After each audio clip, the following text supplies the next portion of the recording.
Guys,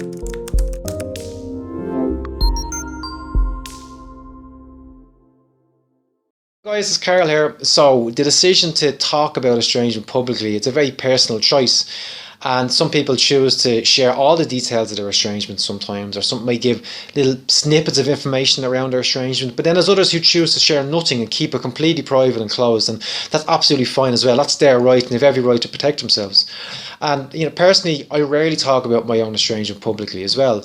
And that's my choice. It's my right to privacy, and again, to set my boundary. And it's a very important boundary for me. And that's become more important as I start posting more and more on social media around estrangement. And they start to develop a bit of a following. I find that virtual boundary is very, very important as well. Again, and it's for me, my own sense of safety and privacy. But it's not the same for everybody. And again, some people choose to share and some people choose to not share. And I understand why somebody would choose to not share, because there's a lot of fears around judgments, especially there's still a massive stigma associated with estrangement, a general lack of understanding, and people could react quite badly when you share this information about your estrangement. Mightn't get it, they may be triggered themselves, and they respond quite badly. So that's one aspect of it, but another aspect is just fear of consequences. And if you're talking about family members who you're estranged from, but maybe it's an emotional estrangement, so you still see each other physically occasionally, maybe you might have fears that, well, what I say might go back to them. And again, that's very understandable. But I think ultimately discussing estrangement can be very triggering for people, and it can really compromise any sense of safety that somebody has. And often estrangement is a byproduct of someone pulling back because they need safety. They need to create distance from their family because the emotions are so overwhelming.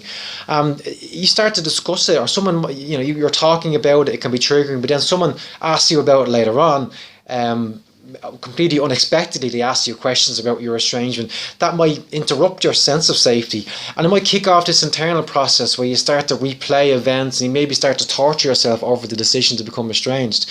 And it's interesting because occasionally I get emails in, and if I'm trying to offer a perspective, and I often give some insight into my own estrangement just to show this is my perspective and this is where it comes from. Other times people email and their circumstances might align or match mine a little bit. Again, I give a little bit of detail around my own, just to help them, give them a sense of support and give them a sense of understanding. I don't do it too often, but I do it occasionally. But something happened quite recently over Christmas where I got a message in, and someone asked me a very direct question about my own estrangement, and I was quite surprised because I couldn't even remember the last time I'd emailed this person, and I didn't remember telling them. I'm sure I did, and there was no kind of build up to it. It was just, hi Carl, and then how's your estrangement?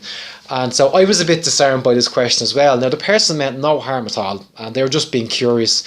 But it does spark an interesting conversation around when we can discuss estrangement, about boundaries, and when it's socially acceptable to have a conversation with somebody about their estrangement, but specifically if they've already mentioned it before.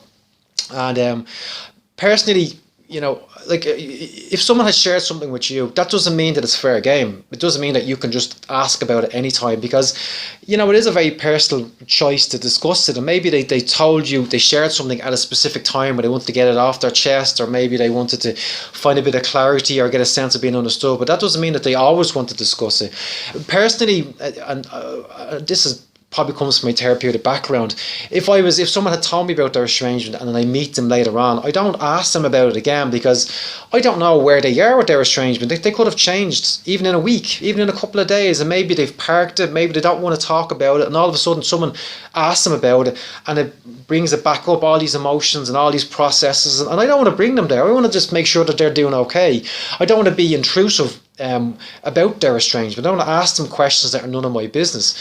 I do check in with them. I do ask them, how are you doing? Are you okay? And I'll leave it at that. And I leave the window open for them to discuss it. And I'm trying to put the control back to them. Let them decide, are they comfortable talking about it? And maybe they will, and maybe they won't. And that's absolutely fine. I don't personalise it if they don't want to talk about it. I know that this is they've created a nice bit of space for themselves and they don't want to discuss it today. That's absolutely fine. But I'm checking in and I'm making sure that they're doing okay. So, I understand why people choose to not share. The only problem is it is a double-edged sword, because some people legitimately need support, but then they don't know who to talk to. And that's why I created the Facebook group, the closed group, because create a space where people could talk about it, and it's not going to be intrusive, and people are going to respect each other's boundaries, and it's safe to do it, and it doesn't go anywhere else. But I would be selective about who you share with, and I would probably just gauge people get a sense of how in tune they are with how you're experiencing your estrangement. Maybe they're someone who has demonstrates some empathy around how it may be tough for you, and maybe they're the right person to share about, to have a little bit of a discussion about. But then it's also okay to say, I don't really want to talk about it today, and I don't really want to talk about it further. And you're not being rude, you're just setting a boundary. And there's ways you can do that without offending the other person either. I mean, you just be honest and be upfront and be don't necessarily be reactive. Say, look, I know you're curious and you know you just want to help, but I don't really want to talk about it. And that's okay. That's completely in your right. Even if you've spoke about it for years, you have a right to say, I don't really want to talk about it now, and that's completely your choice. And if there's someone watching this and you know somebody who is estranged, and maybe they've shared with you in the past, respect their boundaries. You know, ask them how they're doing, but don't you know, you don't need to know any more than that. You don't have to know the ins and outs of it. And if they want to talk about it, which they will, and that's all you're doing, you're facilitating a conversation that might or might not happen.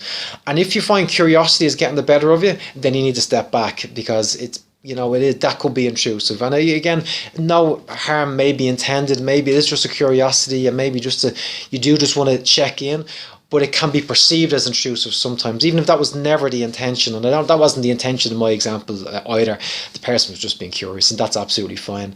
So look, guys, I hope you're doing okay. I hope you got your Christmas okay. If you're new to the channel, give us a like and a subscribe. And any questions, just shoot me an email. I'll try and get back to you as quick as I can. So that's it, and I'll talk to you soon. Take care. Bye-bye.